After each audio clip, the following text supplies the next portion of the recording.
Yeah, I think that's almost key. Although, I've heard from people over the years that and you mentioned video games already, that they can do this. I've never gotten anything more advanced than like a single screen sort of Donkey Kong platform game, Okay. as making it super simple on my brain, maybe three spots per Donkey Kong layer or whatever. But what do you think the future brings for kids who are so screen oriented and so game oriented? In a way, my generation certainly wasn't. I don't know what it was like for you, but it's just strange to me how much time people spend in virtual environments, especially when you think about how that your memory is already a virtual environment in some sense. So Yeah.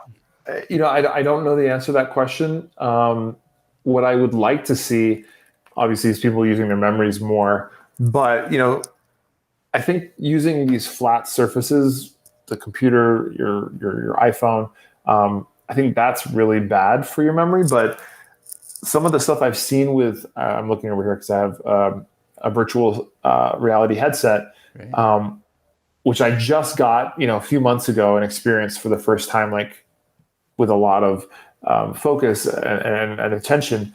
And I realized like this stuff has a lot of potential for kind of helping people kind of learn more with memory palaces, because suddenly you have a device that can actually bring you to places that you could never go to otherwise, right?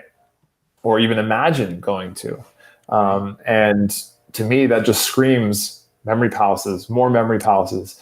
And the more memory palaces you have, the more locations you have to store stuff. So, even when you put on if you have an Oculus, for example, there's like when you turn it on, you're in this kind of living room with your menu and stuff. And it's like, even that room, like before I put on the headset, that place did not exist. I put on the headset and now I have a new memory palace.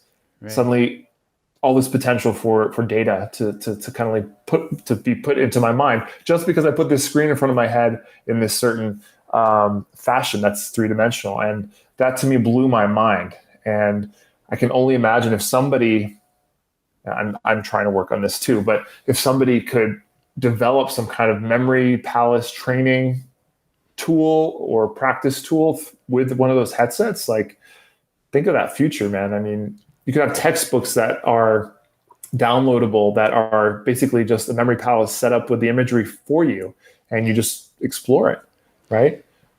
Yeah, I never was able to get through to him to interview him, but Jaron Lanier has a book called Dawn of the New Everything, and he was one of the VR pioneers. And he has a Oh, okay. section in there on its potential as Memory Palace tool. Oh, really? So I think you have more clout than I do. You might be able to get through to him to have a chat about it, because Interesting. he is the man when it comes to VR for sure. And Dawn of the New Everything is an amazing book about VR. So Yeah, I'm gonna check that out. Ton of the I new everything. yeah, he's been on Sam Harris's podcast, etc., to talk about Oh, okay.